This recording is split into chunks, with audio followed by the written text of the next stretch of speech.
I would also make a video describing my ideas because I found it really hard to get everything that I wanted to say out in a way that made sense, because I have a lot of ideas and it's quite complicated. So my overall theme for the play is that it's going to be a kind of horror type play, but it's more got a message about it, like post-apocalyptic. I think that's a genre, like post-apocalyptic horror, surrounding these kind of very modern fears about non-Western culture and immigration almost, and rejection of foreign cultures in our Western society, which is a huge thing at the minute that we see in the news and things like that. So I think that that's a cool way to modernise a classical play.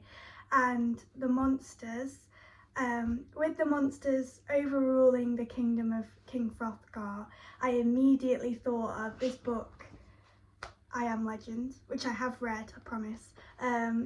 This is a book about this one guy called Richard, and he's the last of the human race pretty much. There's one woman that he meets, but she's infected and she dies, or she crosses over.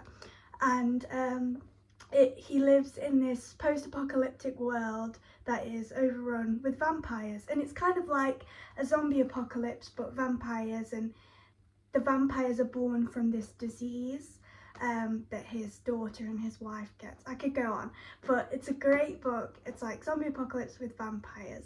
So I knew that I wanted to make the monsters vampires in this, and the whole message of the book, which I'll get into, is about man becoming monster and monster becoming man. So I knew that I wanted to humanise the vampires, the monsters. So to do that, I decided that we have to have opposing cultural sides to mimic Western and non-Western culture. So the humans, like Beowulf and King Hrothgar, they are living in this post-apocalyptic modern world, but it's almost so far modern that it almost reverts back to being almost caveman, tribal, ancient kind of, where they've resorted to killing each other for rations, for food, violence, and they have like a lot of ideals about women being inferior, and they're a very violent natured community almost, and there's a lot of ideas about these monsters that they've picked up. There's a lot of propaganda also. I thought we could do something where there's a lot of like posters maybe about warnings about the monsters, and it's kind of like 1984 where you have like you're being indoctrinated to believe that the monsters are bad.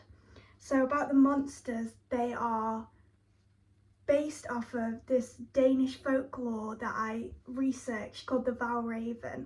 And the Valraven is where dead soldiers on the battlefield of war are left, their bodies are left, and they're never buried, they're never put to rest. So a raven will eat their heart, and then they become these kind of soulless entities, or vampires, where they drink blood and things like that. But they are kind of in purgatory, like they're living but they are dead.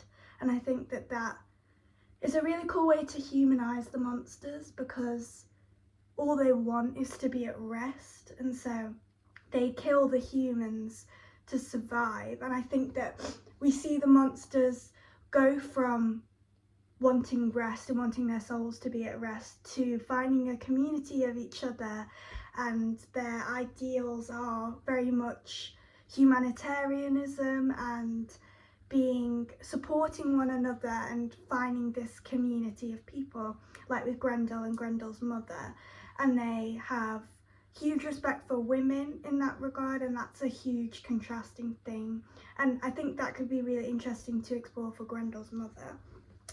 And my huge thing about the two opposing cultures is that one side, the monsters, will start the play speaking this ancient Danish language, which I've put clips on in my presentation, because I think it sounds really cool, and it like alienates them from the audience, so they seem like monsters because they don't speak English.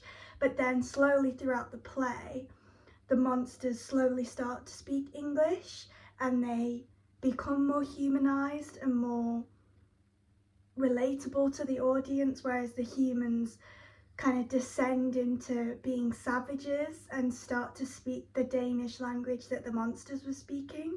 So we kind of see how the fears of the monster are really unfounded from the human's perspective. And it's like Frankenstein, where, you know, we think the man is the good side, but man becomes the monster, and it's like that cycle. And I had an idea at the end where we have a sequence of the men descending into madness and killing and going on this savage spree of violence, and we see the monsters trying to re-civilize, and they have to live in fear of the humans, just as the humans did at the start of the play. And that is the message of I Am Legend, because it explores how Richard, the last of his kind, has become the last of his kind, and he's lived in fear of these vampires. But then right before he's supposed to die to the vampires, he has a revelation that they're afraid of him and he's the legend to them. Just as vampires are this huge legend to him, he's the monster to them. And I really think that that ties into the message of xenophobia and being afraid of what you don't know and what is foreign to you, which vampires have a huge lore about being an allegory for fears of disease as well, and fears of death and afterlife, but mainly fears of non-Western culture. And I think that's something that is still massive today, even though vampires have been a folklore since, you know, millions of years ago probably. Lastly, my final idea was about the Valraven, which I touched on a little bit, but there's a big scene at the end where Beowulf is trying to kill a dragon, and the dragon does die, but he gets poisoned and he has this elaborate funeral. And I think instead of a dragon, it's a bit ambitious, but I would like it to be like a massive raven, so it's like the monster's deity almost, or yeah, and I think a raven would be cool, and it's in keeping with the Danish folklore. Yeah, and I think that it's a bit ambitious, but in my dream world, that would be what it would be. And I think that for the kind of aesthetic of the show, it would be very post-apocalyptic with like the ripped clothes and things like that, but also not. Like it's like a inexplicable time period where it's both really modern and also like really ancient, which I think would be cool. I think that's my idea. I hope I've explained it well. It's a lot of different ideas going on, but I'm so excited about it. If I don't AD this, I will definitely make this into my own play one day, because I really love the idea and the book is amazing. I have some other influences as well. So I've listed some on my application, but I've been massively influenced obviously by the Danish vampire culture.